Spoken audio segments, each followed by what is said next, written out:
సనాతన ధర్మము, యుగ ధర్మము. సనాతన ధర్మం గురించి మనకి సర్వత్రా ఉన్నదే.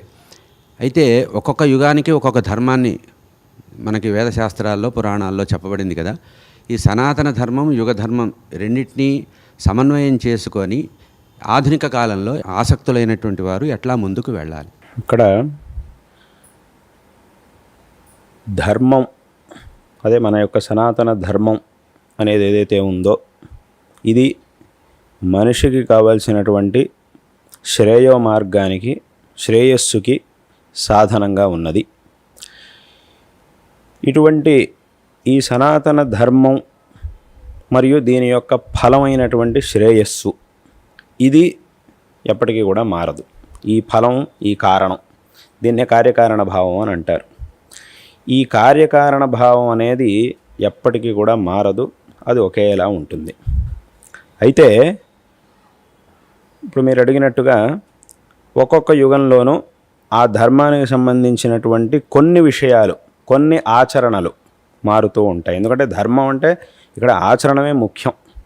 ధర్మాన్ని ఆచరించడం అనేది ఏదైతే ఉందో అదే ఇక్కడ ముఖ్యమైనటువంటి విషయం. ఇక్కడ ఈ ఆచరణ విషయంలో ఒక్కొక్క యుగంలోనూ ఒక్కొక్క మార్పు అనేది ఉంటూ ఉంటుంది.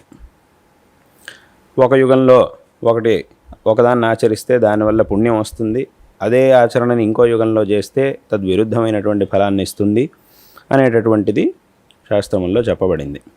అంటే ఇప్పుడు ఉదాహరణ చెప్పాలంటే, అంటే ఈ 4 యుగాలు, ఒక్కొక్క యుగంలో ఒక్కొక్క వ్యవస్థ, దీనంతటిని కూడా ఆ పరమేశ్వరుడు చేసి ఉన్నాడు. ఎలా అనంటే ఇప్పుడు ప్రతి సంవత్సరం ఎండాకాలం వస్తుంది, వర్షాకాలం వస్తుంది, చలికాలం వస్తుంది, ఇలా అన్ని కాలాలు వస్తూ ఉంటాయి. ఒక్కొక్క కాలంలోనూ మనం చేయవలసినటువంటి పనులు, తీసుకోవాల్సినటువంటి జాగ్రత్తలు అవన్నీ కూడా కొన్ని ఉంటాయి. అన్ని కాలాల్లోనూ అన్ని పనులని ఒకేలాగా మనం చేయలేం. ఒక్కొక్క కాలం, ఇప్పుడు ఎండాకాలంలో చేయగలిగిన పనిని వర్షాకాలంలో చేయలేం, వర్షాకాలంలో చేయగలిగిన దాన్ని ఎండాకాలంలో చేయకూడదు. ఇలా రకరకాలుగా ఉంటాయి.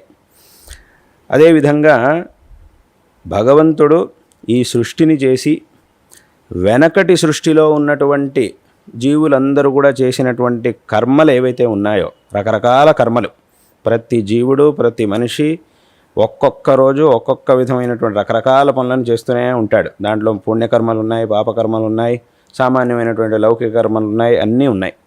ఇలా అన్ని రకాల పనులని చేస్తూ ఉన్నాడు. ఇలా మొత్తం 4 అన్ని యుగాల్లోనూ చేసినటువంటి పనులను కనుక తీసుకుంటే అవి చాలా ఉంటాయి.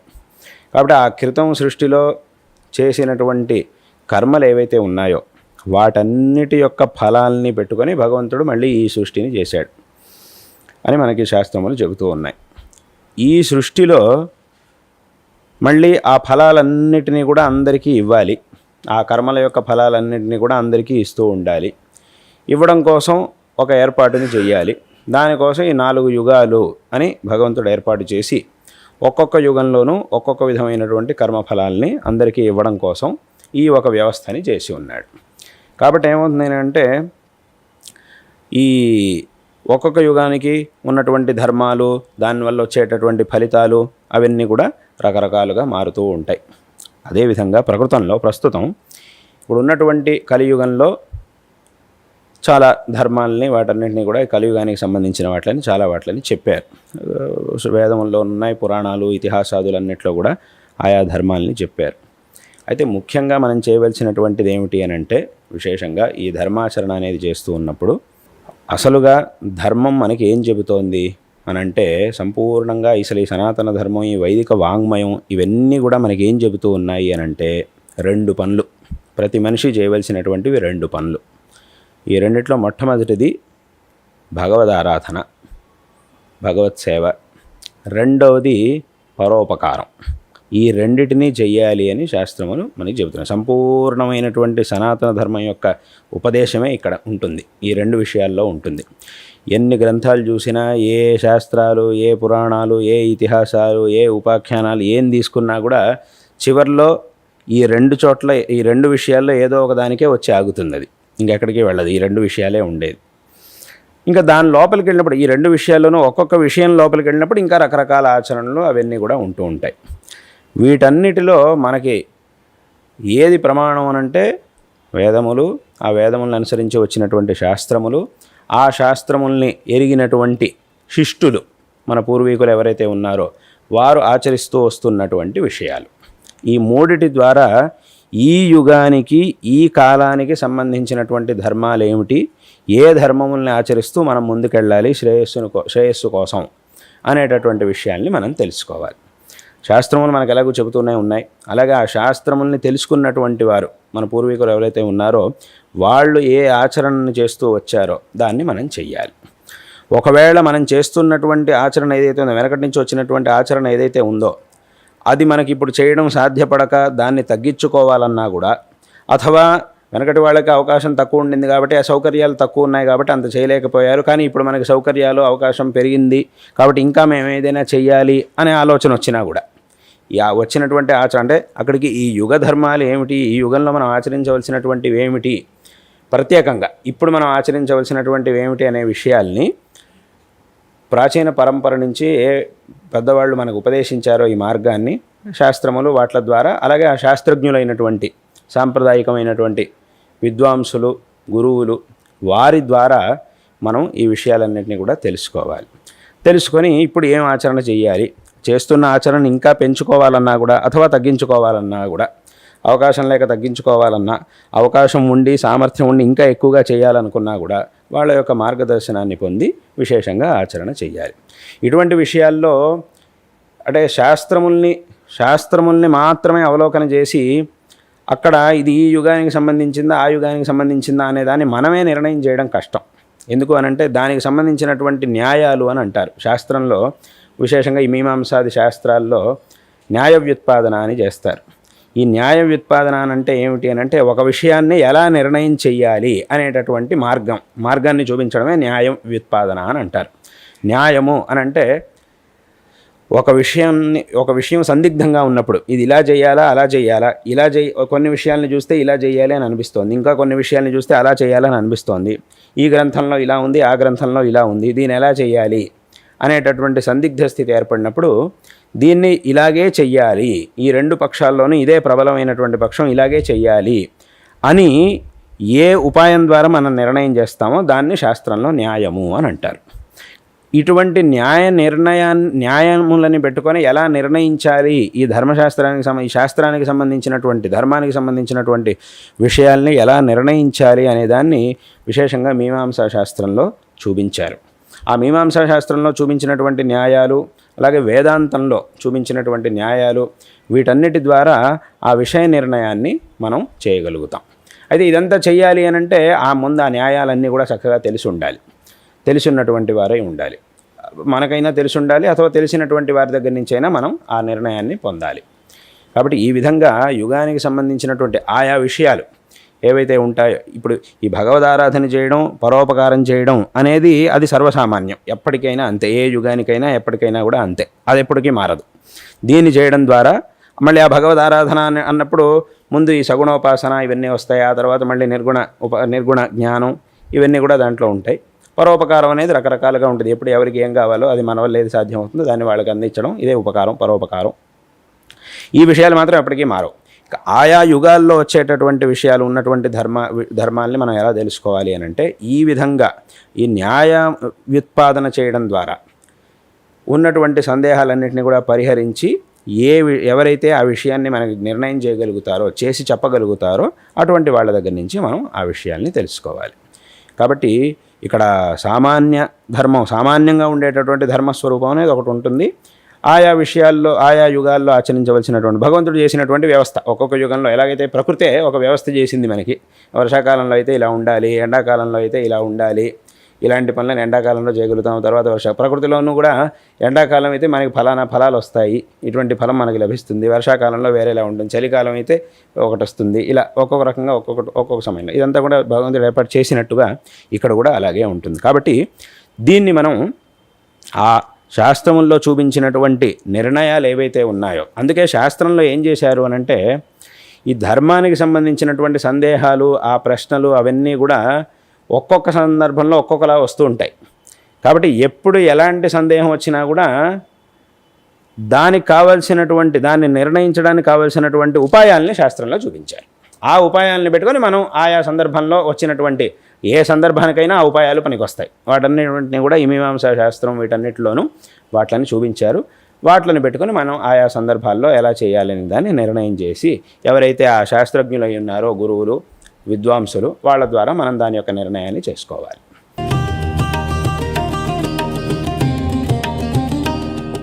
శ్రీచరుణ్య పాదారవిందాలకి నమస్కరిస్తూ మాకు ఈ అవకాశాన్ని కల్పించినందుకు కృతజ్ఞతాభావంతో విద్య గురించిన ప్రశ్న అన్నది.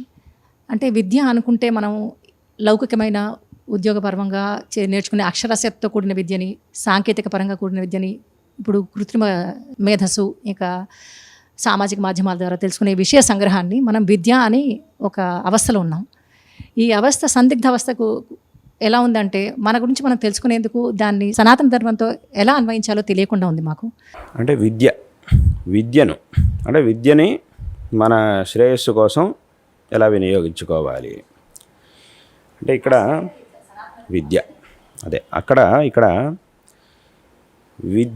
విద్యాభ్యాసం అనేది మనిషికి చాలా అవసరమైనటువంటిది. ఈ విద్యాభ్యాసం చేయడం ద్వారా మనకేం లభిస్తుంది అంటే జ్ఞానం లభిస్తుంది. ఈ జ్ఞానం అనేది మనకి ఎలా ఉపయోగపడుతుంది అనంటే ఈ జ్ఞానం అనేది ఏం చేస్తుంది అనంటే ఒక వ్యక్తిని ప్రపంచం ముందు దృఢంగా నిలబెడుతుంది. విద్య ఉన్నటువంటి వ్యక్తి ప్రపంచం ముందు అన్ని సమస్యల ముందు కూడా దృఢంగా నిలబడగలుగుతాడు. ఆ జ్ఞానం ఉన్నటువంటి వ్యక్తి అంటే అభ్యాసం చేయడం ద్వారా ఆ జ్ఞానాన్ని పొందినటువంటి వ్యక్తి ఎవరైతే ఉంటాడో అతడు ఈ ప్రపంచం ముందు దృఢంగా నిలబడగలుగుతాడు. కాబట్టి విద్యాభ్యాసం ద్వారా విద్య అంటే ఆ విద్యనే జ్ఞానం అని అంటాం. విద్యా జ్ఞానం రెండు ఒకటే. దాని యొక్క అభ్యాసాన్ని దాన్ని నేర్చుకోవడాన్ని విద్యా అభ్యాసం అని అంటారు. కాబట్టి విద్యాభ్యాసం ద్వారా మనం పొందవలసినటువంటిది జ్ఞానం. ఈ జ్ఞానం అనేది ఏదైతే ఉందో ఇది మనల్ని ప్రపంచం ముందు దృఢంగా నిలబెడుతుంది. ప్రపంచం ముందు మనం దృఢంగా నిలబడాలి అని అంటే దానికి ఈ జ్ఞానం అనేదే చాలా అవసరమైనటువంటిది. అంటే ఇప్పుడు ఒక ఉదాహరణ చెప్పాలంటే 10 మంది ఉన్నారు అథవా 25 మంది ఉన్నారు. వాళ్ళల్లో ఉన్నటువంటి ఎవరికో ఏదో శరీరంలో ఏదో అనారోగ్యం ఏదో ఉన్నటువంటి శరీరంలో ఏదో ఇబ్బంది వచ్చింది, ఆ క్షణంలో ఏదో ఇబ్బంది వచ్చింది. అప్పుడు మిగతా వాళ్ళంతా ఏం చేస్తారు, అయ్యో ఏదో ఇబ్బంది వచ్చింది, ఏదో అయిపోయింది అని భయపడిపోతూ ఉంటారు అందరూ. అదే ఆ 25 మందిలో ఎవరైనా ఒక డాక్టర్ ఉన్నాడు అని అంటే వెంటనే ఆయన ఏం చేస్తాడు, ఏమైంది నేనున్నాను, ఏం భయపడద్దు, ఏం జరిగింది అని చెప్పి ఆయన ముందుకు వస్తాడు. ముందుకొచ్చి చూసి దానికి ఏం జరిగింది, ఏం చేయాలి అనే దాన్ని వెంటనే ఆయన చెప్పగలుగుతాడు. మరి మిగతా వాళ్ళందరూనేమో అయ్యో ఇట్లా ఏదో అయిపోయింది ఈయనకి అని చెప్పి అందరూ భయపడుతూ ఉంటే ఒక వ్యక్తి మాత్రం వాళ్ళ ధైర్యంగా వచ్చి ఏం జరిగింది నేనున్నాను భయపడద్దు అని చెప్పి ముందుకు వస్తున్నాడు అని అంటే అక్కడ ఏమిటి కారణం? ఆయన అటువంటి సమస్య వచ్చిన స్థితిలో ఒక మనిషి అలా ముందుకు వస్తున్నాడు అని అంటే దానికి ఏమిటి కారణం అంటే ఆ విద్య అనేది. ఎందుకంటే ఆయనకు ఆ విద్య తెలుసు కాబట్టి ఆ వైద్యశాస్త్రం తెలిసినటువంటి వ్యక్తిగా ఆయన ముందుకు వచ్చి నిలబడుతున్నాడు. కాబట్టి ఈ విద్య అనేది ఏం చేస్తుంది అని అంటే మనిషిని దృఢంగా చేస్తుంది, దృఢంగా ఉండేట్టుగా చేస్తుంది. కాబట్టి ఈ విద్య అనేది మనిషికి చాలా అవసరం.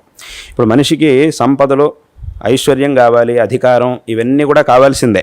కానీ అవన్నీ కూడా సరైన మార్గంలో వినియోగింపబడాలి అని అంటే మళ్ళీ జ్ఞానమే కావాలి. అధికారాన్ని సరిగ్గా నిర్వహించాలి. ఒక అధికారి ఉన్నాడు, ఒక అధికార స్థానంలో ఉన్నటువంటి వ్యక్తి ఉన్నాడు. ఆ వ్యక్తికి విద్య లేదు, ఏదో అధికారం ఉంది, ఏదో పరంపరగా ఏదో అధికారం వచ్చింది, ఆ అధికార స్థానంలోకి వచ్చి కూర్చున్నాడు. కానీ తర్వాత తన అధికారాన్ని సరిగ్గా నిర్వర్తించాలి అని అంటే మళ్ళీ విద్య ఉన్నటువంటి తనకైనా విద్య కావాలి, అథవా విద్య ఉన్నటువంటి వ్యక్తి యొక్క సహకారమైనా కావాలి. అది ఉంటేనే తన అధికారాన్ని సరిగ్గా నిర్వహించగలుగుతాడు, లేకపోతే ఆ స్థానంలో ఎక్కువ రోజులు ఉండలేడు. ఐశ్వర్యం కూడా అంతే. ఐశ్వర్యాన్ని సరిగ్గా వినియోగించాలి అథవా దాన్ని ఇంకా రెట్టింపు చేయాలి అని అంటే దానికి ఆ విద్య అనేది, జ్ఞానం అనేది, ఆ విషయాలకు సంబంధించినటువంటి జ్ఞానం అనేది కావాల్సిందే. కాబట్టి ఈ జ్ఞానం అనేది మనిషికి, ఈ ప్రపంచానికి మనిషికి చాలా అవసరం. ఇంకా దీంట్లో ఇంకా మనం విచారణ చేస్తున్నప్పుడు ఇంకా ఆలోచన చేస్తే గనక ఈ జ్ఞానం అనేది 2 రకాలు. ఎప్పుడైనా కూడా ఒక జ్ఞానం అనేది ఏదైతే ఉంటుందో ఆ జ్ఞానంలో ఒక విషయం అనేది ఉంటుంది. అంటే ఒక విషయానికి సంబంధించినటువంటి జ్ఞానం అనేది ఉంటుంది అన్ని చోట్ల కూడా. ఏ జ్ఞానం అయినా కూడా దానికి సంబంధించినటువంటి విషయం ఒకటి ఉంటుంది, దీని యొక్క జ్ఞానం అని అంటాం. కాబట్టి ప్రతి జ్ఞానము కూడా ఒక విషయానికి సంబంధించినటువంటి జ్ఞానంగానే ఉంటుంది. ఇక్కడ మనం జ్ఞానాన్ని 2 రకాలుగా చూసుకోవచ్చు. ఒకటి ఇప్పుడు చెప్పినట్టుగా లౌకికమైనటువంటి విషయాలకు సంబంధించినటువంటి జ్ఞానం.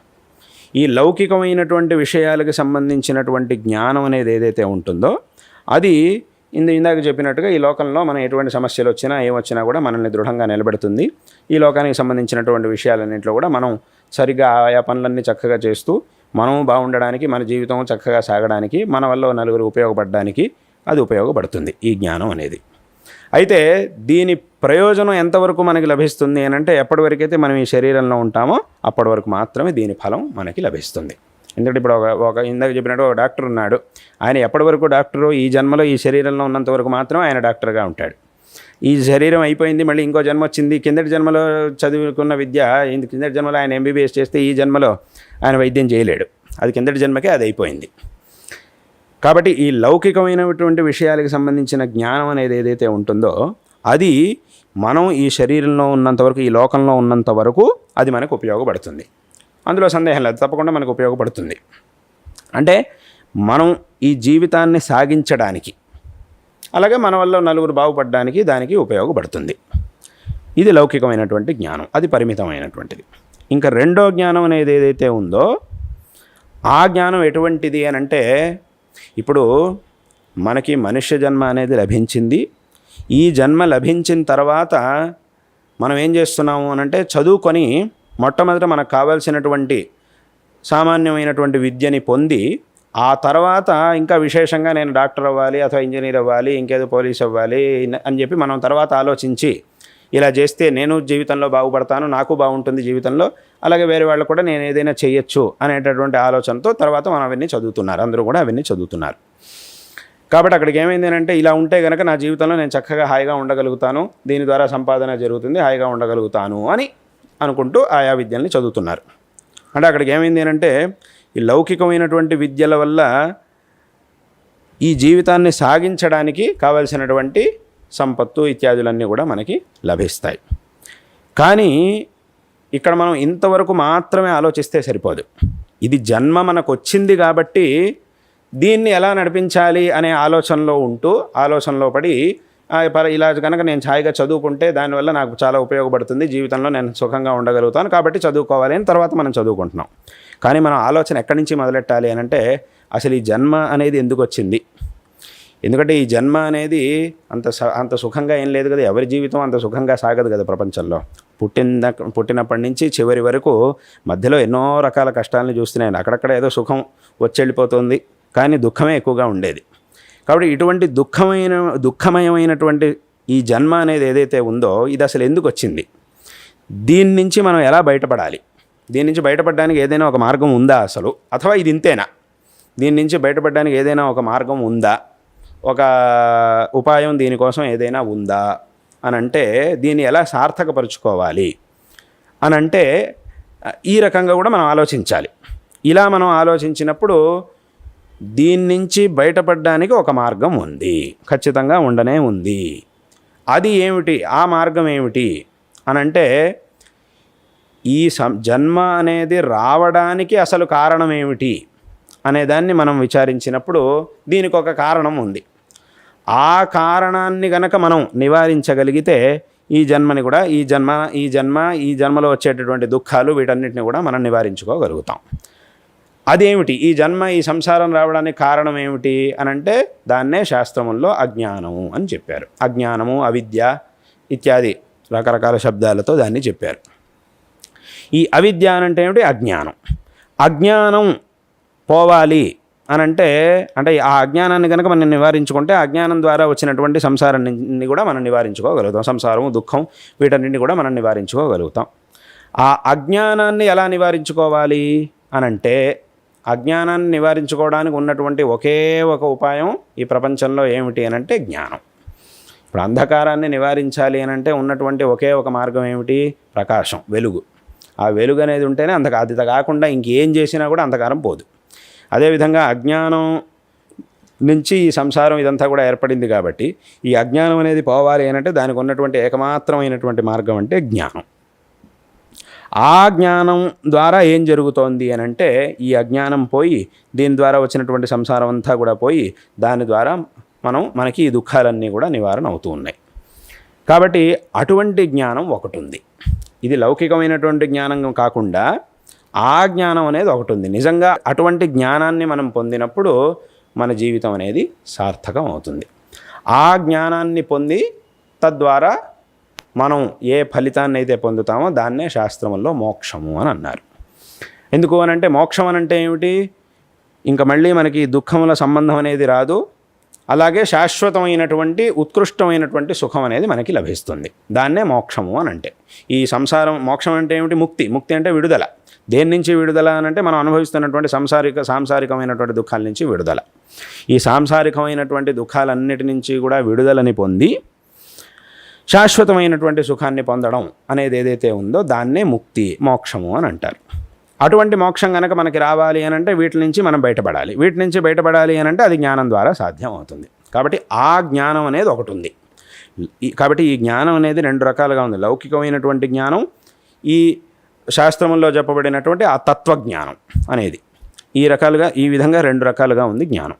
ఈ రెండిటిలోనూ లౌకికమైనటువంటి జ్ఞానం అనేది ఏదైతే ఉందో అది మన జీవితాన్ని చక్కగా సాగించి మన జీవితంలో ఏమీ తక్కువ కాకుండా మనం మంచి స్థితిలో ఉండడానికి కావాల్సి ఉంటుంది. మనం ఉండడానికి అది ఉపకరిస్తుంది ఈ లౌకికమైనటువంటి జ్ఞానం. ఈ తత్వజ్ఞానం అనేది ఏదైతే ఉందో అది ఈ దుఃఖాలన్నిటి నుంచి కూడా విముక్తిని పొందడానికి అది మనకు ఉపకరిస్తుంది. కాబట్టి ఈ రెండిట్లోనూ అది ఉత్కృష్టమైనటువంటి జ్ఞానం. అంటే ఇక్కడ ఏమవుతుందంటే అక్కడికి యథావత ఏమైంది అని అంటే మనకి జన్మ అనేది ఒకటి రానే వచ్చింది, దాన్ని మనం ఆపలేము. వచ్చేసింది. వచ్చిన తర్వాత ఇంక మళ్ళీ దాన్ని మనం ఆపలేము. కాబట్టి వచ్చేసింది. కాబట్టి వచ్చినటువంటి జన్మలో మనకేమీ తక్కువ కాకుండా మనం మంచి స్థితిలో ఉండడం కోసం కావాల్సినటువంటి లౌకిక జ్ఞానాన్ని తప్పకుండా మనం పొందాల్సిందే. కాబట్టి ఏమైందంటే అది అనివార్యం. లేకపోతే మనం కనుక సరిగ్గా చదువుకోలేదు, సరిగ్గా చేయలేదు, సరైనటువంటి విషయాలకు కావాల్సినటువంటి జీవితాన్ని సాగించడానికి కావాల్సినటువంటి విషయాల గురించి సరిగ్గా తెలుసుకోకపోతే ఏముందంటే ఈ జీవితాన్ని సాగించడమే చాలా కష్టమైపోతుంది లోకంలో. కాబట్టి వచ్చినటువంటి జన్మని మనం అనివార్యంగా ఏదో ఒక రూపంలో దాన్ని సాగించాల్సిందే, సరైనటువంటి మార్గంలో దాన్ని సాగించాల్సిందే. కాబట్టి దానికి కావాల్సినటువంటి జ్ఞానాన్ని పొందాల్సిందే. అంటే అక్కడికి పొందాల్సిందే అని అంటే అక్కడికి ఏమైంది? ఇది అనివార్యము అని అయింది. అయితే అది అనివార్యం మాత్రం, ఇది ఆవశ్యకం. ఈ తత్వజ్ఞానం అనేది ఏదైతే ఉందో ఇది ఆవశ్యకం.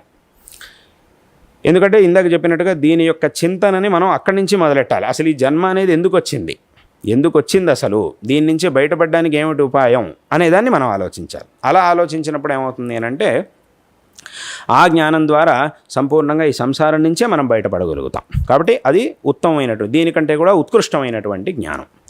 కాబట్టి ఈ రకంగా ఈ రెండు రకాల జ్ఞానాలు ఉన్నాయి. వీటిల్లో మొదటిది అది అనివార్యం, మన లౌకిక ప్రపంచంలో జీవించడానికి కావలసినటువంటి అనివార్యమైన జ్ఞానం.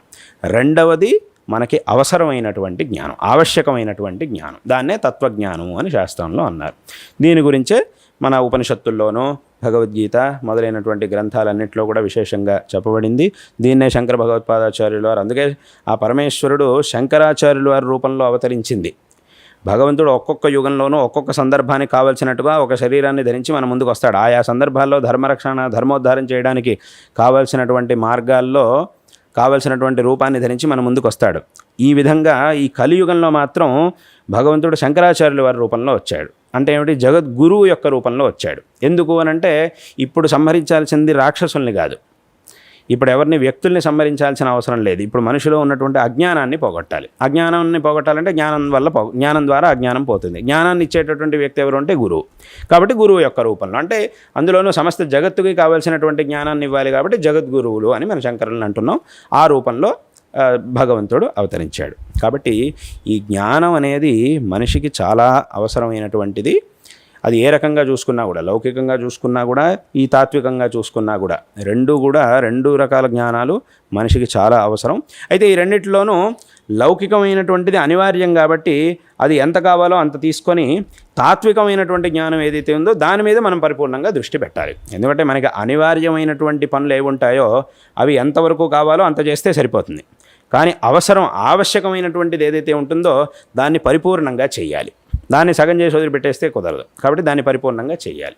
కాబట్టి ఈ జ్ఞానం అనేది మనకి ఇంత ఆవశ్యకం. కాబట్టి రెండు రకాలుగాను ఈ జ్ఞానం అనేది మనిషికి చాలా అవసరమైనటువంటిది.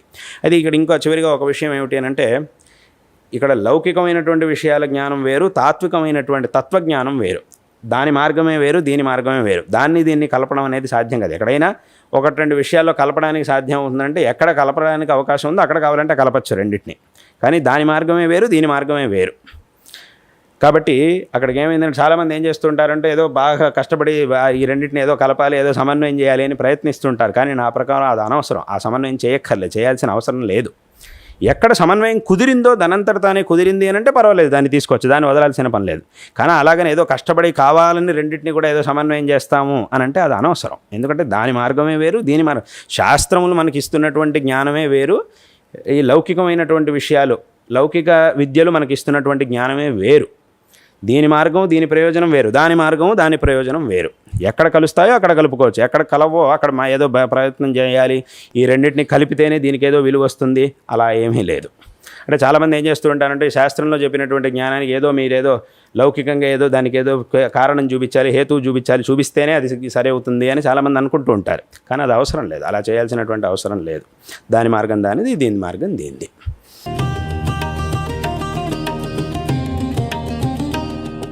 ఇప్పుడు జగద్గురువుల వారు సెలవిచ్చినట్టుగా ఈ శాస్త్రజ్ఞానం అనేది ఎంతో ఆవశ్యకమైనది. అయితే శాస్త్రం అంటేనే శాసనం చేసేది.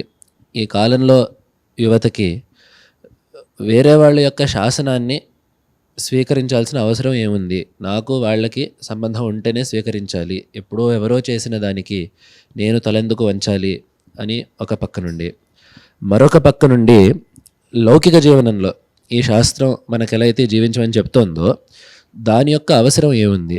ఎందుకంటే సామాన్యమైన నీతులు, సత్యం చెప్పడం, అహింస, అలాగే పరోపకారము, ఇవన్నీ మనకి లోకతహాని సిద్ధంగా ఉన్నాయి. సత్యం పలకడం మంచిది అనేది మనకి శాస్త్రం చెప్పాల్సిన అవసరం లేకుండానే మనకు తెలుస్తూ ఉంటుంది.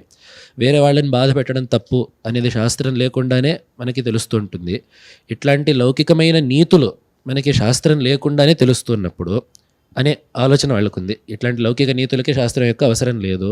అలాగే ఎప్పుడో రాసిన గ్రంథాలు, ఎవరో రాసిన గ్రంథాలకి ఇప్పుడు ఈ కాలంలో వేరే చోట్ల ఉన్న నాకు ఏమిటి సంబంధం, దానికి నేనెందుకు తల వంచి దాన్ని స్వీకరించాలి.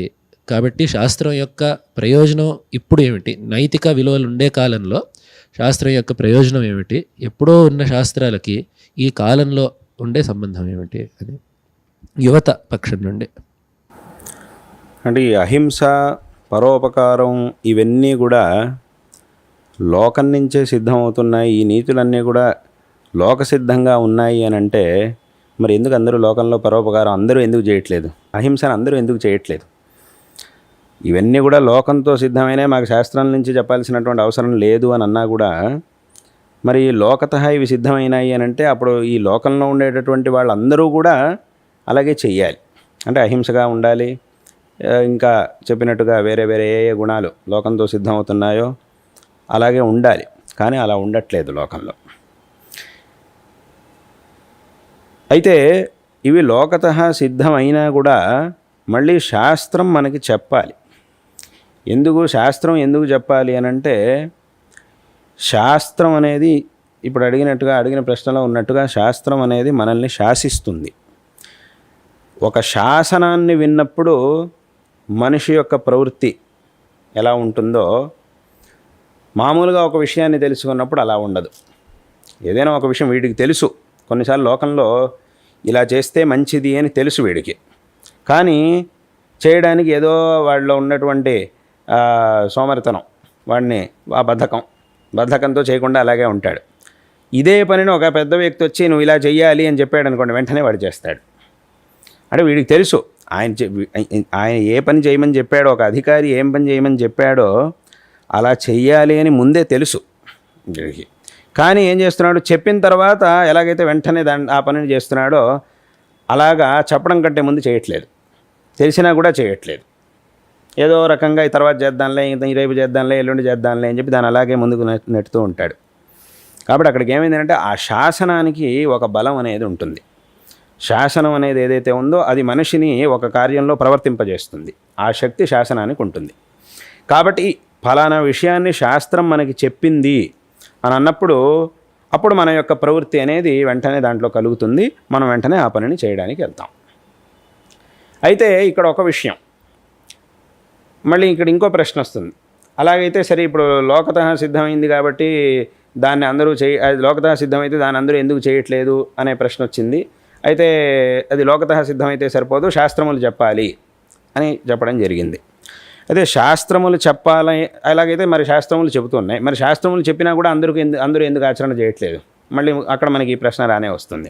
శాస్త్రములు చెబుతున్నాయి, అలాగైతే శాస్త్రం చెప్పింది కాబట్టి అందరూ కూడా ఎందుకు చేయట్లేదు అని అంటే, శాస్త్రములు చెప్పినా కూడా ఆ శాస్త్రముల విషయంలో ప్రామాణ్య బుద్ధి అనేది లేకపోవడం వల్ల, శాస్త్రములు పరమ ప్రమాణములు, అవి మనకి చెప్పినటువంటి విషయాల్ని మనం తప్పకుండా ఆచరించాలి అనేటటువంటి విషయాలు చాలామందికి, అంటే ఆ ప్రామాణ్య బుద్ధి అనేది లేకపోవడం వల్ల శాస్త్రములు చెప్పినా కూడా దాన్ని అతిక్రమించేటటువంటి ప్రవృత్తిని మనం చూస్తూ ఉంటాం లోకంలో. అయితే ఈ శాస్త్రముల యొక్క ప్రామాణ్యాన్ని మనం మొట్టమొదట చక్కగా తెలుసుకోవాలి. ఇంకో విషయం ఏమిటి అని అంటే, ఈ శాస్త్రములు ఉన్న విషయాన్ని మనకి తెలియజేస్తాయి తప్ప కొత్తగా ఏదో ఒక విషయాల్ని తయారు చేసి మనకి చెప్పవు. ఇప్పుడు లోకంలో ఏ శాస్త్రమైనా సరే ఉన్న విషయాల్ని పెట్టుకొని ఇది ఏం చేస్తే బాగుంటుంది, ఎలా చేస్తే బాగుంటుంది అనేటటువంటి, ఇప్పుడు ఏదో ఒక విషయం ఉంది, ఇప్పుడు ఒక్కొక్క విషయానికి సంబంధించిన ఒక్కొక్క శాస్త్రం ఉంటుంది. అంటే లౌకికంగా చూస్తే ఏదో వృక్ష శాస్త్రం అని ఒకటి ఉంటుంది, ఏదో పశువులు వాటి యొక్క సంబంధించినట్టు ఒక శాస్త్రం అనేది ఒకటి ఉంటుంది. ఇలా ఒక్కొక్క దానికి ఒక్కొక్క శాస్త్రం అనేది ఉంటుంది. వ్యవసాయం ఉంది, వ్యవసాయానికి ఒక శాస్త్రం అని ఉంటుంది దానికి సంబంధించినట్టు. ఏదైనా ఒక వస్తువుని, ఈ లోహాలు వీటన్నిటితో ఏదైనా ఒక వస్తువు తయారు చేయాలంటే దానికి ఒక శాస్త్రం అనేది ఉంటుంది. ఇలా ఒక్కొక్క దానికి ఒక్కొక్క శాస్త్రం అని ఉంటుంది. దాని యొక్క నియమావళి, దాన్ని ఎలా చేయాలి అనేటటువంటిదంతా కూడా ఉంటుంది. ఇక్కడ ఇవన్నీ కూడా వీటన్నిటిలోనూ ఇప్పుడు వృక్షాలకు సంబంధించినటువంటి ఒక శాస్త్రం ఉంది. ఆ శాస్త్రం మనకి చాలా విషయాల్ని చెబుతుంది. ఈ పని చేయాలంటే ఇలా చేయాలి, అలా చేయాలి, ఈ వృక్షం ఇలా ఉంటుంది, అలా ఉంటుంది. ఈ శాస్త్రం అన్నీ కూడా ఏం చేస్తున్నాయి, కొత్తగా రకరకాల వృక్షాలనేమి సృష్టించట్లా. ఉన్న వృక్షం ఎలా ఉంటుంది, దాని స్వభావం ఏమిటి, దాన్ని ఎలా చూసుకోవాలి, దానికి సంబంధించినటువంటి విషయాలు ఏంటి అనే దాన్ని తెలియజేస్తోంది.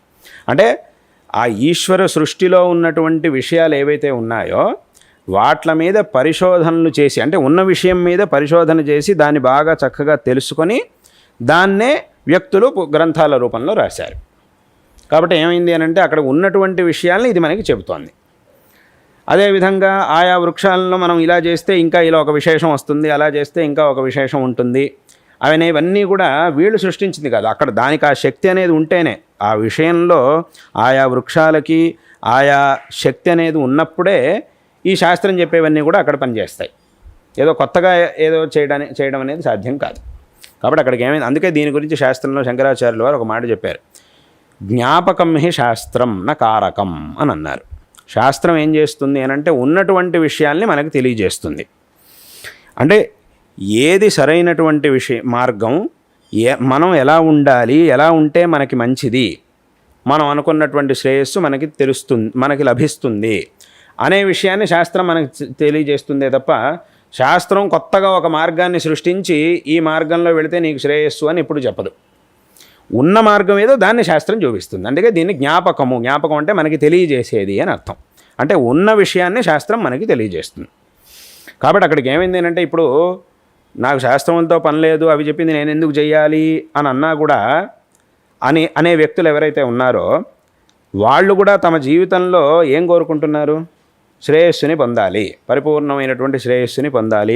అందరూ కూడా ఇప్పుడు ప్రపంచంలో ఒక ఆస్తికుడైనా, ఒక నాస్తికుడైనా, ఒక పండితుడైనా, ఒక పామరుడైనా, ఒక మహారాజైనా, ఒక సైనికుడైనా, ఒక మందబుద్ధి అయినా, ఒక బుద్ధిశాలి అయినా, ఎవరైనా కూడా కోరుకునేది ఏమిటి, నాకు సుఖం కావాలి, నేను సుఖంగా ఉండాలి, అందులోనూ అన్నిటికంటే ఎక్కువ సుఖాన్ని నేను పొందాలి, అందులోనూ శాశ్వతంగా స్థిరంగా ఉండేటటువంటి సుఖాన్ని పొందాలి. సుఖం కావాలి అనేది అందరికీ ఉండేటటువంటి కోరిక. ఆ సుఖంలోనూ మళ్ళీ రెండు విషయాలు, ఆ సుఖం అనేది ఉన్న దాంట్లో అన్నిటికంటే ఎక్కువగా ఉండాలి, అందులోనూ అది ఎప్పుడూ ఉండేట్టుగా ఉండాలి. ఏదో కాసేపు వచ్చి వెళ్ళిపోతే అసంతృప్తిగా ఉండదు.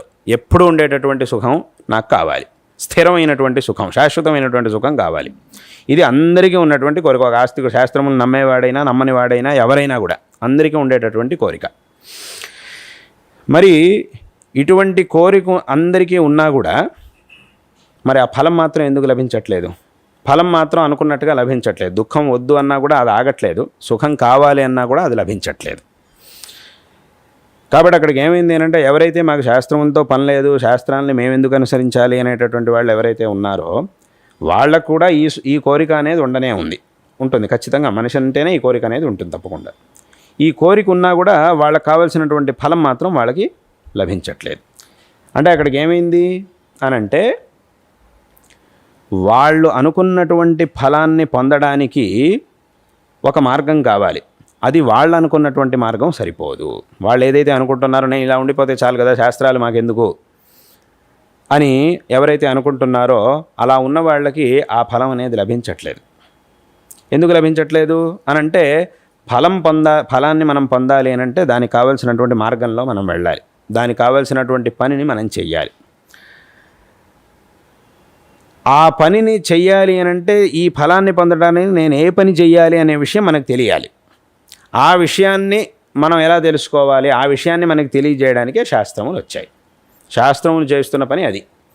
అందరికీ కూడా, ఈ ప్రపంచంలో ఉండేటటువంటి వాళ్ళందరికీ కూడా ఏ కోరిక అయితే ఉందో, ఇటువంటి శాశ్వతమైన సుఖాన్ని పొందాలి, ఆ శాశ్వతమైన సుఖాన్నే మనం మోక్షము అని అంటాం. మన శాస్త్రంలో మోక్షము అనే మాటతో చెప్పారు.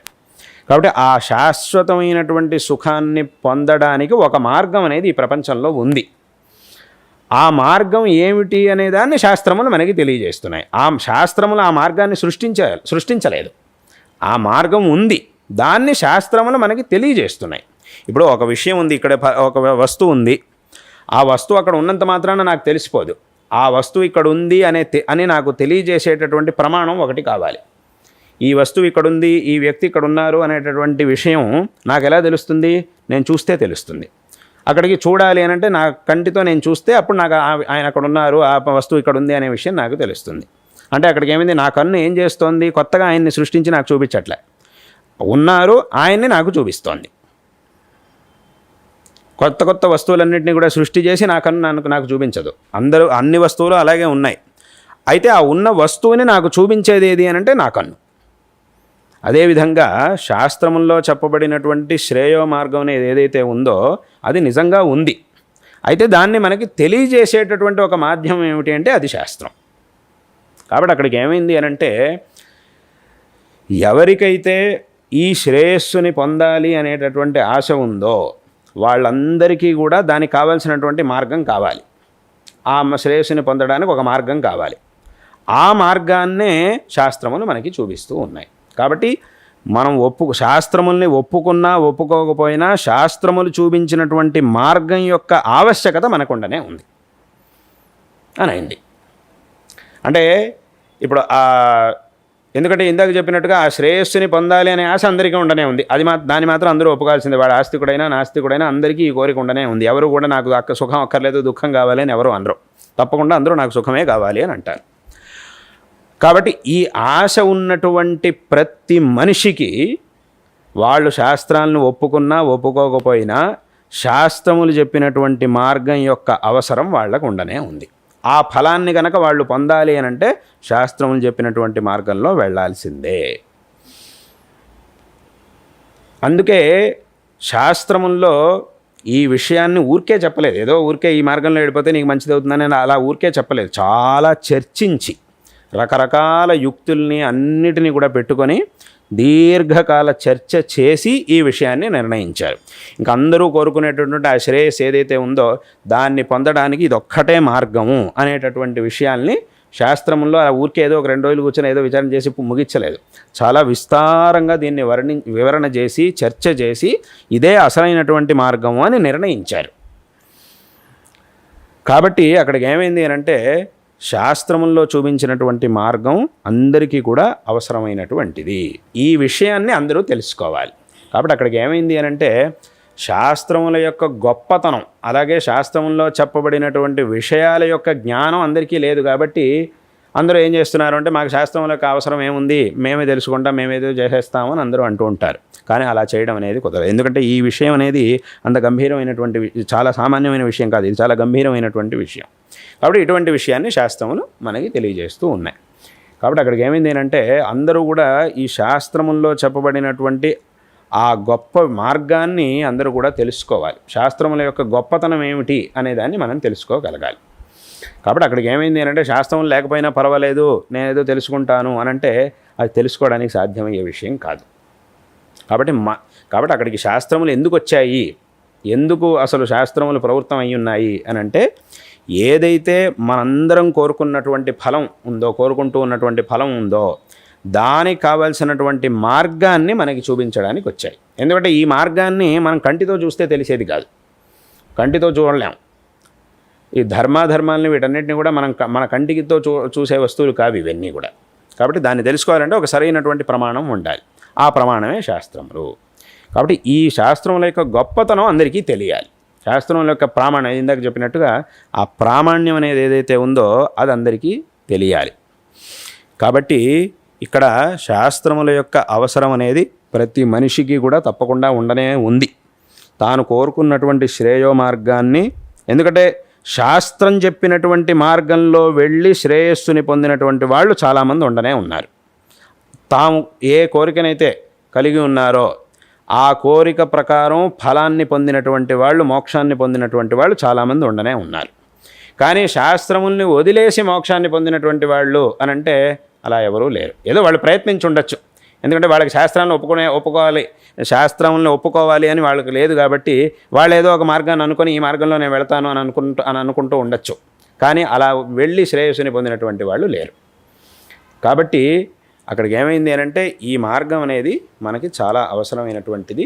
శాస్త్రం చెప్పినటువంటి మార్గాన్ని అందరూ కూడా తెలుసుకోవాలి. అలాగే ఇక్కడ ఇంకోటి ఏమిటి అని అంటే, ఏదో వెనకటి కాలంలో రాసినటువంటి శాస్త్రాలు ఇప్పుడు ఎందుకు అని కొంతమంది అంటూ ఉంటారు.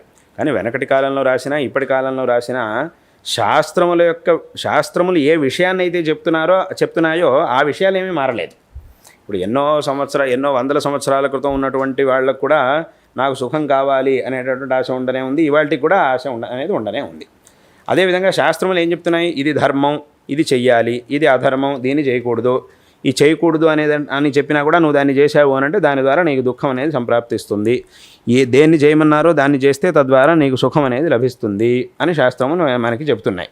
ఇది ఎప్పటికీ మారదు. ఇది ఏ యుగమైనా సరే, ఏ కాలమైనా సరే, ఏ శతమానమైనా కూడా ఇది మారదు.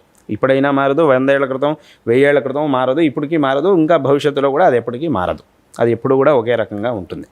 కాబట్టి అక్కడికి ఏమైంది అంటే శాస్త్రములు మనకి ఏ విషయాన్ని అయితే చెప్తున్నాయి అవి రచింపబడిన కాలం ఏదైనా ఉండొచ్చు, కానీ దాంట్లో చెప్పబడినటువంటి విషయాలు ఏవైతే ఉన్నాయో అవి ఎప్పటికీ కూడా నూతనంగానే ఉంటాయి, మనకు కావాల్సినటువంటి విషయాలుగానే ఉంటాయి. అలాగే ఇప్పుడు ఇంకో విషయం ఏమిటి అని అంటే, ఈ ప్రపంచంలో చాలామంది ఏమంటూ ఉంటారు, మనమంతా చాలా ఆధునికమైనటువంటి కాలంలో ఉన్నాం, ఇంత ఆధునికత వచ్చింది, ఇన్ని సౌకర్యాలు పెరిగినాయి, మనిషి తన బుద్ధితో ఇవన్నీ కూడా కనిపెట్టాడు, అవి చేస్తున్నాడు, ఇది చేస్తున్నాడు, కాబట్టి ఇవన్నీ మనం ఆధునికంగా ఇంత ముందుకు వెళ్ళినా కూడా ఇంకా ఈ శాస్త్రములు ఇవన్నీ కూడా మనకు కావాలా అని కొంతమంది అడుగుతూ ఉంటారు. అయితే ఇక్కడ మనం తెలుసుకోవాల్సినటువంటి విషయం ఏమిటంటే, ఇక్కడ మనిషి నిజంగా చాలా తన యొక్క బుద్ధిశక్తితో చాలా వస్తువుల్ని కనిపెట్టాడు, తద్వారా చాలా సౌకర్యాల్ని పొందుతున్నాడు అనేటటువంటి విషయంలో ఏమాత్రం సందేహం లేదు, అది వాస్తవమే.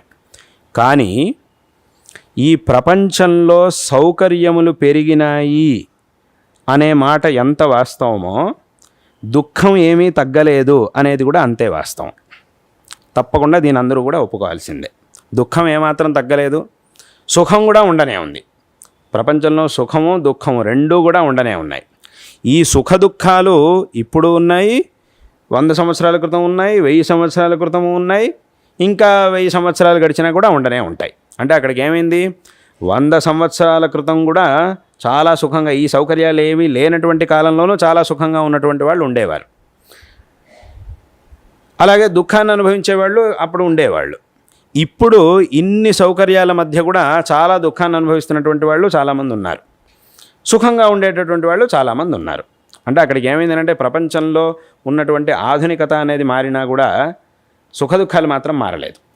అవి అప్పుడు ఉన్నాయి. పైగా ఇప్పుడు కాలంలో చాలామంది ఏమంటుంటారు, ఇప్పుడు మనం 2 రకాల మాటలని మనమే మాట్లాడుతుంటాం. ఏమిటి, వెనకటి కాలంలో ఈ సౌకర్యాలు ఏమీ లేక చాలా కష్టపడుతుండేవాళ్ళు, ఇప్పుడు ఇవన్నీ వచ్చినాయి కాబట్టి హాయిగా సుఖంగా ఉన్నాం అని కూడా మళ్ళీ మనమే అంటాం. మళ్ళీ ఇంకో సందర్భంలో మనమే ఏమంటాం అని అంటే, వెనకటి కాలంలో అయితే ఇవన్నీ ఉండేవి కాదు, చాలా హాయిగా ఉండేవాళ్ళు, చాలా సుఖంగా ఉండేవాళ్ళు, ఇప్పుడు ఇవన్నీ రావడం వల్ల కొత్త కొత్త దుఃఖాలు ఇబ్బందులు మొదలైనాయి అని మళ్ళీ మనమే అంటాం. 2 రకాల మాటలనే అనేది మనమే. ఇవేమీ లేక పాపం కష్టపడ్డారు అని అంటాం, ఇవేమీ లేకుండా చాలా హాయిగా ఉండేవాళ్ళు, ఇప్పుడు ఇవన్నీ రావడం వల్ల మనం కష్టపడుతున్నాం, ఇవన్నీ ఉండడం వల్ల కష్టపడుతున్నాం అని అంటున్నాం. అంటే అక్కడికి ఏమైంది అని అంటే సుఖము దుఃఖము రెండూ కూడా ప్రపంచంలో ఉండనే ఉన్నాయి. ఈ ధర్మాధర్మాలకి సుఖ దుఃఖాలతో సంబంధమే తప్ప ఈ ఆధునికతతోనా ప్రాచీన కాలమా ఆధునిక కాలమా అనే దాంతో సంబంధం ఉండదు. కాబట్టి ఎప్పటి వరకైతే మనిషి సుఖాన్ని కోరుకుంటాడో దుఃఖాన్ని వద్దనుకుంటాడో అప్పటి వరకు ధర్మాధర్మాలు మనిషికి కావాల్సిందే. ప్రపంచంలో ఎంత ఆధునికత అనేది వచ్చినా కూడా మనిషి సుఖాన్నే కోరుకుంటాడు, దుఃఖాన్ని కోరుకోడు, దుఃఖాన్ని వద్దనుకుంటాడు. ఇది మాత్రం మారట్లేదు. ఆధునికత ఎంత వచ్చినా కూడా ఇప్పుడు వెనకటి కాలంలో అయితే ఆధునికత ఉండేది కాదు. కాబట్టి అప్పటి కాలంలో ఉన్న మనుషులు సుఖాన్ని కోరుకునేవాళ్ళు, దుఃఖాన్ని వద్దనుకునేవాళ్ళు. కానీ ఇప్పుడు ఆధునికత పెరిగింది కాబట్టి మేము దుఃఖాన్ని కోరుకుంటాం, సుఖాన్ని వదిలేస్తాం అని ఎవరు అన్నారు. కాబట్టి ఈ కోరికలు ఎప్పటికీ కూడా మారవు. అదేవిధంగా ఈ రెండిటికీ కూడా సాధనములైనటువంటి ధర్మాధర్మాలు కూడా ఎప్పటికీ మారవు. కాబట్టి అక్కడికి ఏమైందంటే సౌకర్యాల వల్ల ఒకవైపు నుంచి దుఃఖం రావడం ఆగిపోయి ఉండొచ్చు, కానీ ఇంకోవైపు నుంచి ఆ దుఃఖం అనేది రానే వస్తుంది. ఎందుకు అనంటే ఆ సౌకర్యం అంటే ఆ దుఃఖానికి కారణమైనటువంటి అధర్మం అనేది ఉండనే ఉంది. కాబట్టి అది వచ్చే ద్వారం మారచ్చు. ఇప్పుడు ఈ తలుపు నుంచి రాకుండా ఈ తలుపును మూసేసామనంటే ఇంకో తలుపు ఉంది, మళ్ళీ దాని నుంచి రానే వస్తారు ఎవరైనా కూడా. కాబట్టి అధర్మం అనేది ఉన్నంత వరకు దుఃఖం ఆగదు, ధర్మం అనేది ఉన్నంత వరకు సుఖం తప్పకుండా, సుఖాన్ని ఎవరు ఆపలేరు.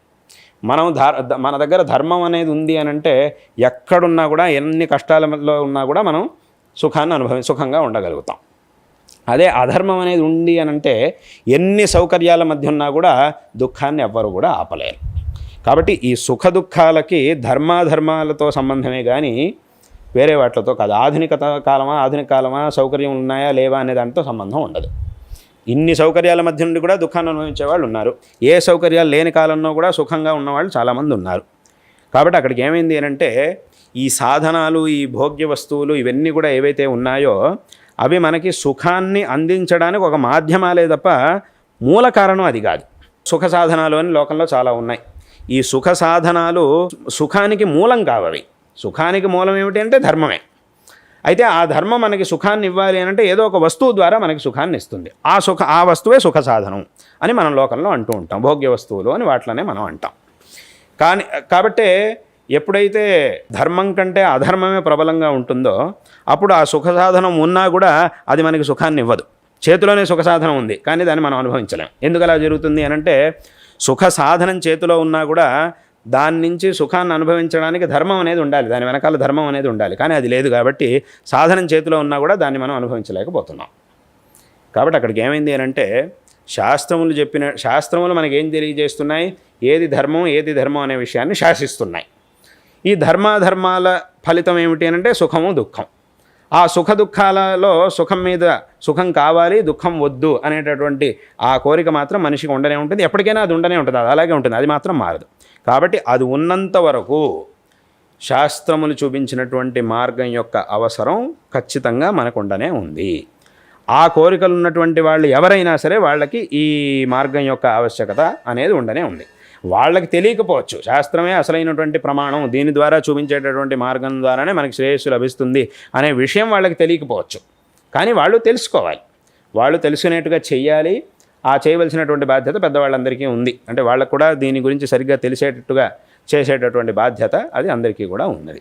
కాబట్టి శాస్త్రముల యొక్క అవసరం అనేది ఎప్పటికైనా కూడా ఉండనే ఉంటుంది. ఎంత ఆధునిక కాలం దాన్ని ఒప్పుకోవాల్సిందే. ఇందాక చెప్పినట్టుగా రకరకాల సాధనాన్ని ఇప్పుడు మనం చూస్తున్నటువంటి ఈ సాధనాలన్నింటినీ కూడా కనిపెట్టాడు మనిషి, అదంతా వాస్తవమే, అందులో ఏమాత్రం సందేహం లేదు. కానీ వీటిని పెట్టుకొని ఈ ఆధునికతను పెట్టుకొని ఈ ధర్మాధర్మాలు మాకెందుకు అనేటటువంటి ప్రశ్నను అడగడం మాత్రం అది చాలా తప్పు. అది ఇంకా కనిపెట్టచ్చు, ఇంకో 100 ఏళ్ల తర్వాత, ఇంకో 50 ఏళ్ల తర్వాత ఇంకా ఆధునికత పెరగచ్చు, ఇంకా ఏవేవో సాధనాలను కనిపెట్టచ్చు, అన్నీ కూడా రావచ్చు, ఇంకా భవిష్యత్తులో చాలా వస్తాయి. కానీ అవి ఎంత వచ్చినా కూడా ఇది మాత్రం మారదు. దాన్ని పెట్టుకొని దీన్ని మారుస్తామనంటే ఇది మారేటటువంటి విషయం కాదు.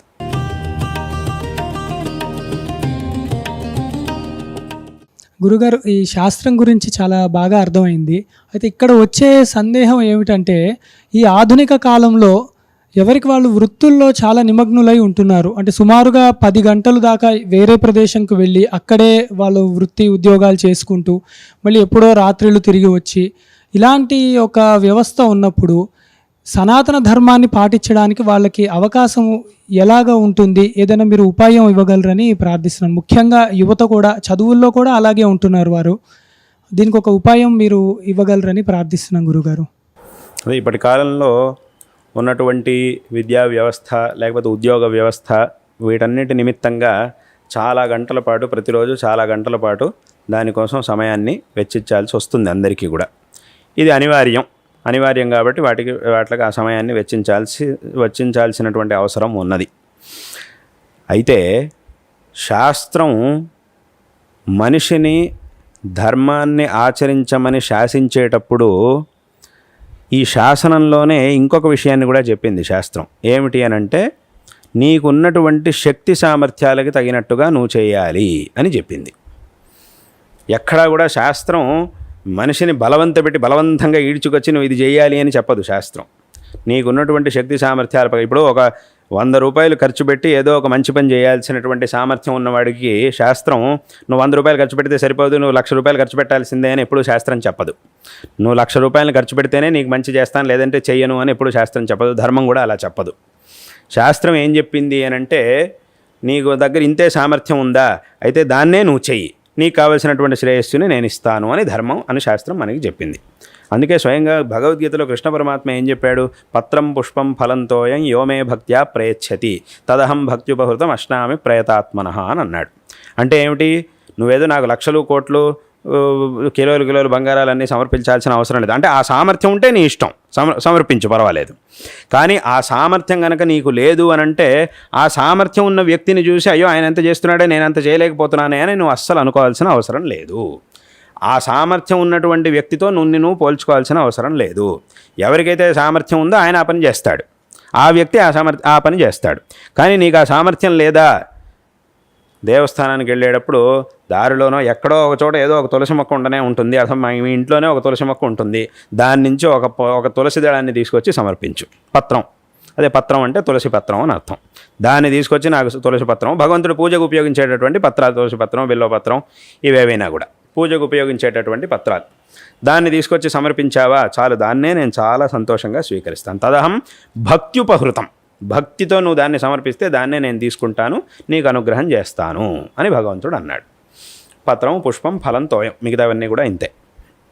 కాబట్టి అక్కడికి ఏమైందంటే శాస్త్రం ఎప్పుడైనా కూడా ప్రతి ఒక్క మనిషికి తన సామర్థ్యాన్ని అనుసరించి ధర్మాన్ని ఆచరించాలి అని చెప్తుందే తప్ప ఎప్పుడు కూడా బలవంతంగా అది చేయాలి ఇది చేయాలి అని శాస్త్రం ఎప్పుడు కూడా బలవంత పెట్టదు. కాబట్టి మనిషి అయినట్టు అంటే మరి శాస్త్రం మనకి ఇంత అవకాశం ఇస్తోంది, నువ్వు ఇలా చేస్తేనే నీకు మంచి, లేదంటే నీకు ఏమీ లేనే లేదు, నువ్వు పాపి అయిపోతావు, నీకు దుఃఖం వచ్చేస్తుంది, అది ఇది అని చెప్పదు శాస్త్రం. ఏదో నువ్వు నరకానికి వెళ్ళిపోతావు అది ఇది అని చెప్పదు శాస్త్రం. మన శాస్త్రం ఎప్పుడు కూడా అలా చెప్పదు. నీ సామర్థ్యానికి తగినట్టుగా నువ్వేం చేయగలుగుతావో అది చెయ్యి అని చెప్తుంది. అయితే ఒక మాటను మనం ఇక్కడ జ్ఞాపకం పెట్టుకోవాలి. ఏమిటి అనంటే సామర్థ్యం ఉన్నా కూడా లేదు అని చెప్పి నేను ఇది చేయలేను అని అనడానికి వీల్లేదు. శాస్త్రం మనకి ఇంత అవకాశం ఇచ్చింది కాబట్టి మనం ఏం చేయాలి? నీ సామర్థ్యానికి తగినంత నువ్వు చెయ్యి చాలు అని శాస్త్రం మనకి చెప్పింది. మరి మనకు శాస్త్రం ఇంత అవకాశాన్ని ఇచ్చినప్పుడు మనం ఏం చేయాలి? మన సామర్థ్యం ఏమిటి అనేదాన్ని మనం తెలుసుకోవాలి. మన సామర్థ్యానికి ఏమాత్రం తక్కువ కాకుండా మంచి పనులను చేయాలి, ధర్మాచరణ చెయ్యాలి. కాబట్టి శాస్త్రం నీకు సామర్థ్యం ఇచ్చినా కూడా, నీ సామర్థ్యం ప్రకారం నువ్వు చెయ్యని చెప్పినా కూడా మనకున్నటువంటి సామర్థ్యాన్ని సరిగ్గా తెలుసుకోకుండా, దాని గురించి సరిగ్గా ఆలోచించకుండా, దానికి మనం ఒక పరిమితిని ఏర్పరచుకొని ఇంతే నా సామర్థ్యం ఉన్నా కూడా దాన్ని ఆచ్ఛాదన చేసుకొని ఇంతే నాకు సామర్థ్యం అని చెప్పి మనం తక్కువ చేస్తే అప్పుడు మాత్రం మనకి మంచిది కాదు. కాబట్టి శాస్త్రం మనకి ఇంత అవకాశం ఇచ్చినప్పుడు మనం కూడా ఏం చేయాలి అంటే మన సామర్థ్యానికి తగినట్టుగా మనం చెయ్యాలి. ఇక్కడ సామర్థ్యం అంటే ఏమిటి? సామర్థ్యం అనేది రకరకాలుగా ఉంటుంది. శారీరకమైన సామర్థ్యం, ఆర్థికమైనటువంటి సామర్థ్యం, ఇలా ఇందాక చెప్పినట్టుగా కాలం మనకి లభించేటటువంటి, అనివార్యంగా మనం చేయవలసినటువంటి బాధ్యతలు చాలా ఉంటాయి, మన మీద చాలా బాధ్యతలు ఉంటాయి. ప్రతి మనిషికి లౌకికమైనటువంటి బాధ్యతలు ఎన్నో ఉంటాయి. అది ఇందాక చెప్పినట్టు చదువుకోవాలి, ఉద్యోగం చేయాలి, ఇంకా ఏవో ఇంటి పనులు, అవన్నీ కూడా రకరకాలుగా ఉంటాయి. ఈ పనులన్నిటినీ అనివార్యంగా ఇవి ఎంత చేయవలసి ఉన్నాయో ఈ పనులన్నిటినీ కూడా చేసిన తర్వాత మనకి ఎంత సమయం దొరుకుతుందో అయినంత వరకు ఈ పనులని చక్కగా చేయాలి. అదేవిధంగా దీనికోసం సమయాన్ని మిగుల్చుకోవాలి, ధర్మాచరణ కోసం కూడా మనం సమయాన్ని మిగుల్చుకోవాలి. ఈ రెండింటినీ సమన్వయం చేసుకొని మనకి ఎంత సమయం దొరుకుతుందో ఆ ఉన్న సమయంలో మనం ఏం చేయగలుగుతామో దాన్ని చెయ్యాలి. ఇలా చేయడం ద్వారా మనం జీవితంలో ఈ జీవితాన్ని సార్థకపరచుకోగలుగుతాం. కాబట్టి మనం చేయవలసినటువంటిది ఇది. ఎన్ని పనులున్నా ఆ పనులన్నీ ఉండనే అనివార్యంగా, ఇందాక చెప్పినట్టుగా అవన్నీ అనివార్యం కాబట్టి చేయాల్సిందే. కాబట్టి అనివార్యంగా మనం చేయవలసినటువంటి పనులు ఏవైతే ఉంటాయో వాటి కోసం మనం ఎంత సమయాన్ని ఇవ్వాల్సి వస్తుందో, అనివార్యంగా ఎంత సమయాన్ని ఇవ్వాల్సి వస్తుందో, ఆ సమయం కాకుండా మనకి ఎంత సమయం మిగులుతోందో ఆ సమయాల్లో మనం ఏమి ఆచరణ చేయగలుగుతామో, ఏమేమి ధర్మాలని ఆచరించగలుగుతామో ఆ ధర్మాల్ని మనం ఆచరించాము అని అంటే అక్కడికి మనం అత్యుత్తమంగా ధర్మాన్ని ఆచరించినట్లే. నేనేదో తక్కువ చేస్తున్నానే అని అనుకోక్కర్లేదు. ఉన్న సామర్థ్యానికి తగినట్టుగా నేను చేస్తున్నానా లేదా, నాకున్న సామర్థ్యానికి తగినట్టుగా నేను చేస్తున్నానా లేదా అనేదే ఇక్కడ ముఖ్యం తప్ప ఇంకోళ్ళు చేసినట్టుగా నేను చేయగలుగుతున్నానా లేదా అనేది మనకి ఇక్కడ అనవసరం. అలా మనం ఎప్పుడు కూడా ఆలోచించకూడదు. ఎందుకంటే శాస్త్రమే మనకి ఈ అవకాశాన్ని ఇచ్చింది. నీ సామర్థ్యానికి తగినట్టుగా చెయ్యి అని శాస్త్రమే మనకి చెబుతోంది. కాబట్టి ఆ ఉన్న సామర్థ్యానికి తగినట్టుగా మనం చేయగలుగుతున్నామా లేదా అనేదే ఇక్కడ చాలా ముఖ్యమైనటువంటి విషయం. ఆ సామర్థ్యానికి తక్కువ కాకూడదు, ఎక్కువ చేయవలసిన అవసరమూ లేదు. ఉన్న సామర్థ్యానికి తగినట్టుగా చేస్తే చాలు. ఈ రకంగా చేయడం ద్వారా మనకి ఆధునిక కాలమైనా ఏ కాలమైనా కూడా మనం చక్కగా మంచి మార్గంలో వెళ్ళగలుగుతాం. కాబట్టి ఈ ధర్మ మార్గాన్ని మనం చక్కగా అనుసరించగలుగుతాం, ఆచరణ చేయగలుగుతాం. కాబట్టి అందరూ కూడా యథాశక్తిగా ఉన్నటువంటి సమయం. అందుకే శాస్త్రంలో ఇన్ని మార్గాలు చెప్పారు. ఇప్పుడు శాస్త్రం అందరికీ కూడా నువ్వు అక్షరలక్ష జపం చేయాల్సిందే, ఒక రోజులోనే నువ్వు ఇంత జపం చేయాలి, ఒక రోజులోనే 1000 జపం చేయాలి, 10,000 జపం చేయాలి అని శాస్త్రం చెప్పదు. ఒక సంఖ్యను పెట్టారు, రకరకాల సంఖ్యల్ని పెట్టారు. 108 జపం చెయ్యి, అథవా 300 జపం చెయ్యి, అథవా 500 జపం చెయ్యి, అథవా 1000 జపం చెయ్యి అని శాస్త్రంలో ఇన్ని మార్గాలు పెట్టిందే అందుకోసం. అందరినీ కూడా నువ్వు 1000 జపం చేయాలి అని చెప్పలేదు శాస్త్రం. 1000 జపం చేసే సమయం ఉంది, నీకు సామర్థ్యం ఉంది అంటే తప్పకుండా చేయి, చాలా సంతోషం. అంతకంటే ఎక్కువ కూడా చేయొచ్చు, ఎంతైనా చేయొచ్చు.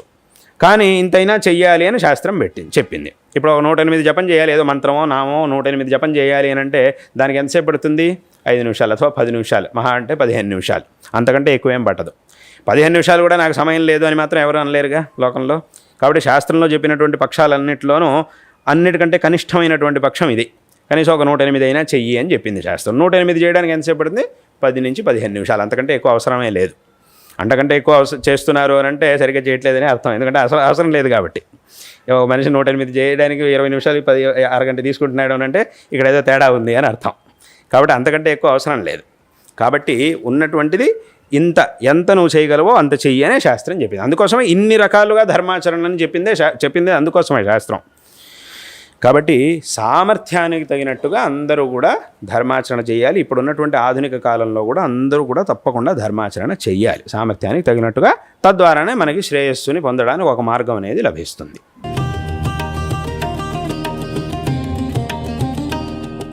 ఈ ఆధునిక కాలంలో గతంతో పోలిస్తే ప్రవచనం చేసేవారి సంఖ్య విరళంగా పెరిగింది. అయితే గతంలో శాస్త్రం చదువుకున్నవారు, పుష్కలమైనటువంటి జ్ఞానం ఉన్నవాళ్ళు ప్రవచనాలు చేస్తే అదొక పద్ధతిగా ఉండేది. వినేవాళ్ళల్లో సంస్కారం, స్థాయి చెప్పేవారిలో కూడా ఉండేది. ఇప్పుడు ఆధునిక కాలంలో ఒక్కొక్కరు ఒక్కొక్క రకంగా ప్రవచనాలు చెప్పడం వల్ల ఆస్తికులైనటువంటి వారికి సంశయాలు పోవడం తగ్గి పెరగడం వస్తోంది. అంటే ఈ ప్రవచనం చేసేవారికి జగద్గురుల ద్వారా ఒక నిర్దేశం ఆశిస్తున్నాను. ప్రవచనం అనేది ఏదైతే ఉందో ఇది అనేక విషయాల్ని ప్రజలకి తెలియజేయడం ద్వారా వాళ్ళల్లో జ్ఞానాన్ని పెరిగేట్టుగా చేసేటటువంటి ఒక అత్యుత్తమమైనటువంటి సాధనం ప్రవచనం అనేది. దీని ద్వారా శ్రోతలు ఎవరైతే ఉంటారో వాళ్ళల్లో చక్కటి జ్ఞానం అనేది లభిస్తుంది. వాళ్ళకి ఉన్నటువంటి సందేహాలన్నీ కూడా నివృత్తం అవుతాయి. ధర్మం అనేది, ధార్మికమైనటువంటి బుద్ధి అనేది జాగృతం అవుతుంది. ఇలా చాలా ప్రయోజనాలు ఉన్నాయి. ఇలా అంటే ధర్మాన్ని నిలబెట్టడంలో ప్రవచనాలకి చాలా ఉత్తమమైనటువంటి స్థానం ఉన్నది. ఒక విశేషమైనటువంటి ఆధార స్తంభంగా ఈ ప్రవచనం అనేది ఉంది. అయితే మరి ఇది ఒక ధర్మాన్ని నిలబెట్టడంలో ఈ ప్రవచనం అనేది ఒక ఆధారం కాబట్టి ఆ ఆధారం అనేది దృఢంగా ఉండాలి. ఒక ఆధార స్తంభం ఏదైతే ఉంటుందో దాని మీద ఆ పైకప్పు అనేది నిలబడుతుంది కాబట్టి ఆధార స్తంభం దృఢంగా ఉండాలి. ఎప్పుడైతే ఆధార స్తంభాన్ని దృఢంగా చేయమో అప్పుడు ఏమవుతుందనంటే దాని మీద ఏ ఇంటినైతే మనం నిలబెట్టాలనుకుంటామో అది నిలబడదు. కాబట్టి ఈ ప్రవచనం అనేది చాలా దృఢంగా ఉండాలి. ప్రవచనంలో శాస్త్రముల్లో శాస్త్రములు వేదములు శాస్త్రములు పురాణాలు ఇతిహాసాలు మన వైదిక వాంగ్మయం, మన యొక్క ఈ సనాతన ధర్మ వైదిక వాంగ్మయం ఏదైతే ఉందో దీనిలో చెప్పబడినటువంటి విషయాలన్నింటినీ మనం ప్రవచనాల్లో చెబుతూ ఉంటాం. అక్కడికి ఇక్కడ చెప్పబడినటువంటి విషయాలన్నింటినీ కూడా ప్రవచనాల్లో మనం చెప్పాలి అనంటే ముందు ప్రవచనకర్త ఎవరైతే ఉంటారో ఆ వ్యక్తికి సంపూర్ణమైనటువంటి సరైనటువంటి జ్ఞానం ఉండాలి. ఆ సరైనటువంటి జ్ఞానం రావాలి అనంటే దాన్ని చక్కగా అధ్యయనం చేయాలి. అధ్యయనం చేయాలి అనంటే అధ్యయన పరంపర అనేది ఒకటి ఉంది. పారంపరికంగా వచ్చినటువంటి మార్గాన్ని అనుసరించి అధ్యయనం చేయాలి. నియమాధ్యయనం, నియమములను అనుష్ఠానం చేయడం ద్వారా అధ్యయనం చేయాలి. ఇలా చేసినప్పుడు విశేషమైనటువంటి ఆ శాస్త్రీయ పరంపర అనేది మనకి తెలుస్తుంది. చక్కగా దాన్ని చక్కగా మనం తెలుసుకోగలుగుతాం, ఇంకోళ్ళకి ఉపదేశం చేయగలుగుతాం, అనుష్ఠానం చేయించగలుగుతాం. కాబట్టి ఈ ప్రాచీన కాలం నుంచి వచ్చినటువంటి అధ్యయన పరంపర అనేది ఏదైతే ఉందో అందులోనూ విశేషతః గురుముఖత అధ్యయనం చేయడం, సరైనటువంటి గురువు నుంచి ఆ విషయాలన్నింటినీ కూడా చక్కగా తెలిసినటువంటి గురువు నుంచి అధ్యయనం చేయడం, అందులోనూ ఆ గురువు కూడా మళ్ళీ ఇంకో గురువు నుంచి అధ్యయనం చేసి ఉండాలి. ఎందుకంటే ఇది అనాది కాలం నుంచి వచ్చినటువంటి పరంపర. ఒక శిష్యుడు గురువు నుంచి అధ్యయనం చేయాలి, ఈ గురువు ఇంకో గురువు నుంచి అధ్యయనం చేయాలి, ఆ గురువు ఇంకో గురువు నుంచి అధ్యయనం చేయాలి. ఇలా చేసినటువంటి అధ్యయన పరంపర అనేది ఏదైతే ఉంటుందో ఈ పరంపరలో వచ్చినటువంటి వాళ్ళు ఎవరైతే ఉంటారో వాళ్ళు అసలైనటువంటి ఆ ప్రవచనాన్ని చెప్పగలిగే సామర్థ్యాన్ని పొందినవారు అయి ఉంటారు. అటువంటి వ్యక్తుల యొక్క ప్రవచనాల్ని మనం వినాలి. అదేవిధంగా ప్రవచనకర్తలందరూ కూడా ఈ రకంగా అధ్యయనం చేసి ప్రవచనం చెయ్యాలి. లేకపోతే ఏముందనంటే ఊరికే ఏవో 4 పుస్తకాలు. ఇప్పుడు చాలామంది ఏమనుకుంటుంటారు, ఇక్కడ వచ్చే విషయం ఏమిటి అంటే చాలామంది ఏమనుకుంటారు, ఇప్పుడు మేమంతా ఏదో గురువు దగ్గరికి వెళ్ళి అధ్యయనం చేయాల్సిన అవసరం ఏముంది, ఏదో 4 పుస్తకాలు చదివేస్తే చాలు కదా, ఏవో అనువాదాలు వచ్చినాయి, అనువాద గ్రంథాలు ఉన్నాయి, అలాగే ఈ ఆయా విషయాల్ని పెట్టుకుని గ్రంథాలని రాసినటువంటి వాళ్ళు చాలామంది ఉన్నారు. ఆ పుస్తకాలన్నీ 4 రోజులు చదివేస్తే 4 ముక్కలు చదివేసేస్తే అక్కడికి జ్ఞానం వచ్చినట్టు అవుతుంది. అంతే తప్ప రాదు, వచ్చినట్టు అవుతుంది. కాబట్టి అక్కడ మేము ఏదో ప్రవచనం చెప్పేస్తే 4 ఉండనే ఉంటారు. ఇప్పుడు లోకంలో పరిస్థితి ఎలా ఉందనంటే ఎవరు ప్రవచనం చెప్పినా కూడా అక్కడ కూర్చొని చప్పట్లు కొట్టేవాళ్ళు 4 ఉండనే ఉంటారు. ఎవరైనా సరే చప్పట్లు కొట్టేవాళ్ళు 4 ఉంటారు. అది చాలు వీళ్ళకి, ఆ 4 చేత చప్పట్లు కొట్టించుకున్నాం అనేది చాలు అనే పరిస్థితిలో ఉన్నారు చాలామంది. అటువంటి వాళ్ళు మనం అక్కడక్కడ చూస్తూ ఉంటాం, వింటూ ఉంటాం. కాబట్టి దీన్నే చూసేసి ఇంకా వాళ్ళు ఏమనుకుంటారంటే ఇంకా మాకు అన్నీ తెలుసు, 4 చప్పట్లు కొట్టారు, ఆహా చాలా అద్భుతంగా చెప్పారు అని అనగానే ఇంకా వీళ్ళంతా కూడా మాకు అన్నీ తెలుసు, ఇంకా మమ్మల్ని మించిన వాళ్ళు లేరు అని అనుకొని ఏం చేస్తారు, ఇంకా సంబంధం లేని విషయాలన్నింటిలో ఇంకా లోపలికి దూరుతూ ఉంటారు. ఇంకా సంబంధం లేని విషయాలన్నింటినీ కూడా మాట్లాడడం మొదలెడతారు. ఇప్పుడు జనాలు అంటున్నారు, జనాలు ఏదో చప్పట్లు కొట్టారు, మీరు బాగా ప్రవచనం చెప్పారు అని అనొచ్చు. ఎందుకంటే జనాలకు అసలు ఏ విషయం తెలియదు, అసలుగా శాస్త్రంలో ఏముంది అనేది వాళ్ళకి తెలియదు. అక్కడ ఉన్నదాన్ని ఈయనేం చెప్పారు, అక్కడ ఉన్నదాన్ని ఉన్నట్టు చెప్పారా అథవా ఎలా చెప్పారు అనేది వాళ్ళకి తెలియదు. వాళ్ళకి వినేవాళ్ళ శ్రోతల పరిస్థితి ఎలా ఉంటుంది, ఏదో వినడానికి ఒక మంచి ఏదో బాగుంది, వాళ్ళ మనస్సుకి బాగుంది అనిపించేట్టుగా 4 మాటలు ఎవరైనా ఆడారు అని అంటే చాలు, బాగుంది చాలా బాగుంది అని వాళ్ళు అంటారు. అయితే వాళ్ళు అలా అన్నారు అన్నంత మాత్రాన ఈయన చెప్పిన విషయం సరిగ్గా ఉందా లేదా అనే దాన్ని మనం తెలుసుకోవాలి అంటే శాస్త్రముల ద్వారానే తెలుసుకోవాలి. వినేవాళ్ళకి బాగుంది అని అనిపించవచ్చు, కానీ మన మనస్సుకి బాగుంది అని అనిపించిందల్లా మంచిది అని అనడానికి వెళ్ళలేదు. ఎందుకంటే చెడు విషయాలు బాగున్నాయని మనకు అనిపిస్తాయి, మంచి విషయాలు నచ్చవు. 2 రకాలుగానూ ఉంది. మంచి విషయం మంచిదైనా మనకది నచ్చకపోవచ్చు, విషయం సరిగ్గా లేకపోయినా మనకది నచ్చచ్చు. అది మనిషి యొక్క స్వభావం ప్రకారం ఇలా విరుద్ధంగా మనిషి కనిపిస్తూ ఉంటాయి. కాబట్టి ఇక్కడికి ఏమైంది అనంటే ఏం చేసినా కూడా మనకి ఆ శాస్త్రములు పురాణాలు మనకి ఏ మార్గాన్ని చూపిస్తున్నాయో. అందులోనూ మళ్ళీ ఇంకో విషయం ఏమిటి, ఇక్కడ పురాణాల్లోనూ విషయ నిర్ణయం చేయాలంటే మళ్ళీ దానికి ఒక మార్గం ఉంది. ఎందుకంటే ఈ పురాణానికి ఆ పురాణానికి కొన్నిసార్లు పైన మనకి చూసినప్పుడు విరుద్ధంగా కనబడుతుంది. ఏదో శివపురాణంలో ఒకలా చెప్పారు, విష్ణు పురాణంలో ఇంకోలా చెప్పారు, దేవి భాగవతంలో ఇంకోలా చెప్పారు, కాబట్టి దానికి అది విరుద్ధంగా ఉంది, దీనికి ఇది విరుద్ధంగా ఉంది అని మనకు అనిపిస్తూ ఉంటుంది. కానీ అక్కడ మనం ఒక సమన్వయం చేసుకోవాలి. కాబట్టి ఈ రకంగా ఇదంతా జరగాలి అనంటే అన్నిటికీ మూలం అధ్యయనం, సాంప్రదాయికమైనటువంటి అధ్యయనం. ఈ అధ్యయనం గనక సరిగ్గా చేస్తే అప్పుడు మనం చెప్పేటటువంటి ప్రవచనానికి ఆ బలం అనేది ఉంటుంది. తద్వారా జనుల్లో నిజమైనటువంటి ధార్మిక జాగరణ అనేది జరుగుతుంది. ఇది కనుక సరిగ్గా చేయకపోతే ఏదో ఆ సమయానికి ఏదో వాళ్ళకి నచ్చేట్టుగా 2 విషయాలు చెప్పేశారు, వాళ్ళందరికీ సంతోషం కలిగింది, అయిపోయింది అన్నట్టు అవుతుంది తప్ప దీనివల్ల ఆ వినేవాళ్ళకి ప్రయోజనం అంటే పారమార్థిక ప్రయోజనం లేదు, చెప్పేవాళ్ళకి పారమార్థిక ప్రయోజనం లేదు, ఆ శాస్త్ర ఏ మార్గాన్ని అయితే మన గ్రంథాలు మనకు ఉపదేశిస్తున్నాయో ఆ ధర్మానికి ఉపయోగం లేదు. కాబట్టి అందరూ కూడా చక్కగా అధ్యయనం చేయాలి. కొంత ఆలస్యమైనా పర్వాలేదు, అధ్యయనం చక్కగా చేయాలి. ప్రామాణికమైనటువంటి గ్రంథాల నుంచి అధ్యయనం చేయాలి, ప్రామాణికమైనటువంటి గురువు నుంచి అధ్యయనం చేయాలి. ఇలా అధ్యయనం చేసి ప్రవచనం చెయ్యాలి. ఇలా గనక చెయ్యకపోతే చాలా పాపాన్ని వాళ్ళు మూటగట్టుకోవాల్సి వస్తుంది. ఎందుకు? వీళ్ళు సరైనటువంటి మార్గాన్ని తెలుసుకోకపోగా జనాలకి సరైనటువంటి మార్గాన్ని చెప్పకుండా తప్పుడు మార్గాన్ని ఉపదేశించి ఇంతమంది తప్పుడు మార్గంలో వెళ్ళడానికి వీళ్ళు కారణం అవుతున్నారు. కాబట్టి అది చాలా పెద్ద పాపం అవుతుంది. కాబట్టి ఈ ప్రవచనకర్తలు అందరూ కూడా ఎవరైతే ఉన్నారో వాళ్ళు చక్కగా అధ్యయనం చేసి, చక్కగా సరైనటువంటి మార్గంలో అధ్యయనం చేసి విషయాల్ని చక్కగా తెలుసుకొని ముందుకెళ్ళాలి అనేటటువంటి విషయాన్నే మేము అందరి ప్రవచనకర్తలకి చెప్పాలనుకుంటున్నాం. కాబట్టి ఈ విషయాన్ని అందరూ కూడా చక్కగా గమనించాలి, తప్పకుండా గమనించాలి. చక్కగా జనాలకి అర్థమయ్యేట్టుగా ఈ ధర్మం యొక్క సూక్ష్మాల్ని జనాలందరికీ కూడా అర్థమయ్యేట్టుగా వివరించాలి. ఇది చాలా చాలా ఆవశ్యకమైనటువంటిది. ఇప్పుడు ఉన్నారు, ఇప్పటి కాలంలోనూ చాలామంది విద్వాంసులు ఉన్నారు, చక్కగా సాంప్రదాయకంగా అధ్యయనం చేసినటువంటి విద్వాంసులు ఉన్నారు. వాళ్ళంతా కూడా చక్కగా అధ్యయనం చేసి సరైనటువంటి మార్గంలో జనాలకి చెబుతూ ఉంటారు. అలాంటి వాళ్ళు ఉన్నారు. ఏదో ప్రచారం కోసం, ఏదో నలుగురు జనాలను చేయడం కోసం ఏదో ప్రవచనాలు చెప్పేవాళ్ళు కొంతమంది ఉన్నారు, చాలామంది ఉన్నారు. కానీ జనాలు అంటే ఈ ప్రవచనకర్తలు బాధ్యతగా వ్యవహరించాలి. జనాలు కూడా చక్కగా తెలుసుకోవాలి. ఊరికే ఎవరు ఏది పెడితే ఏది చెప్పేస్తే దాన్నే నమ్మేయడం అలా చేయకుండా ఎవరి దగ్గరికి మనం వెళ్ళాలి, ఎవరు సరైనటువంటి గురి, ఇవన్నీ కూడా మనం తెలుసుకొని ముందుకు వెళ్ళాలి. కాబట్టి ఈ విషయాన్ని అందరూ కూడా